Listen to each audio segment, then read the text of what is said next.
Hello friends, welcome to Preethi channel. இன்றைக்கி என்ன ரெசிபின்னு பார்த்தீங்கன்னா, ரொம்பவே சிம்பிளான 5-10 நிமிஷத்தில் செய்யக்கூடிய மாங்காய் பச்சடி தாங்க செய்ய போகிறேன். இப்படி செய்யும்போது டேஸ்ட்டு ரொம்ப சூப்பராக இருக்குங்க. வாங்க இந்த மாங்காய் பச்சடி எப்படி செய்யலான்றதை பார்க்கலாம்.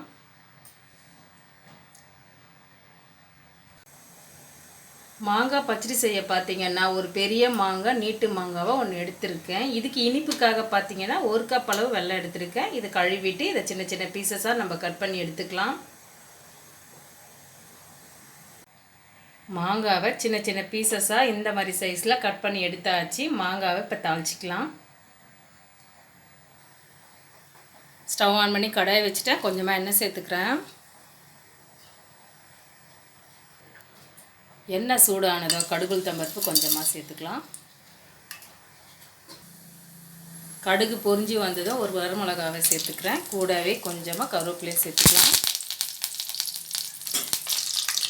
இது கூடவே ஒரு பச்சை மிளகாவை பொடியாக கட் பண்ணி வச்சுருக்கேன். இதோட சேர்த்துக்கிறேன்.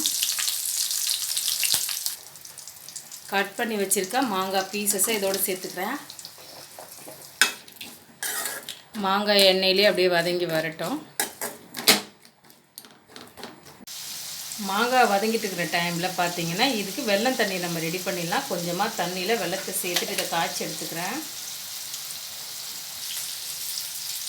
வெல்லம் தண்ணியை காய்ச்சிட்டு இதை நல்லா வடிகட்டி எடுத்துக்கலாம். அடியில் மண் இருக்கும். வெள்ளை கரைச்சல் பார்த்திங்கன்னா நல்லா வெள்ளெல்லாம் கரைஞ்சி ரெடி ஆகிடுச்சு. இது ஒரு சைடாக எடுத்து வச்சிடலாம். மாங்காய் பார்த்திங்கன்னா எண்ணெயிலே நல்லா வதங்கியாச்சு.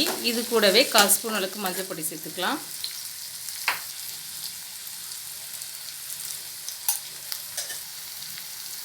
ஒரு ஸ்பூன் அளவுக்கு மிளகாய் தூள் சேர்த்துக்கலாம். மிளகாய் பொடி சேர்த்துட்டு இதில் அப்படியே எண்ணெயிலே 1 நிமிஷத்துக்கு அப்படியே வதக்கி விட்டுக்கலாம். இது கூடவே ஒரு 1/4 கப் அளவுக்கு தண்ணி சேர்த்துக்கிறேன். அப்படியே கலரி கொடுத்துட்டு இதை தட்டை போட்டு நம்ம க்ளோஸ் பண்ணிக்கலாம். மாங்காய் குயிக்காக வெந்து வந்துடும்.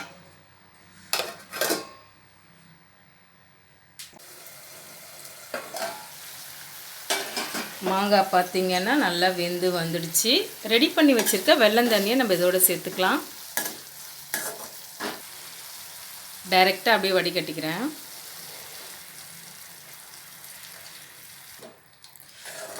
வெல்லம் தண்ணி சேர்த்த பிறகு அப்படியே ஒரு கொதி வரட்டும். மாங்காய் பச்சடி பார்த்திங்கன்னா நல்லா ஜம்முன்னு பார்த்திங்கன்னா ரெடி ஆகிடுச்சு. இந்த ஸ்டேஜில் நம்ம ஸ்டவ் ஆஃப் பண்ணிக்கலாம். இது ஆற ஆற நல்லா கெட்டிப்படும். அவ்வளோதாங்க. ரொம்பவே சிம்பிளாக சூப்பராக மாங்காய் பச்சடி ரெடி பண்ணியாச்சு. நீங்களும் இது போல் ட்ரை பண்ணி பாருங்கள். இந்த வீடியோ உங்களுக்கு பிடிச்சா லைக் பண்ணுங்கள், ஷேர் பண்ணுங்கள், சப்ஸ்கிரைப் பண்ணிக்கோங்க. தேங்க்ஸ் ஃபார் வாட்சிங்.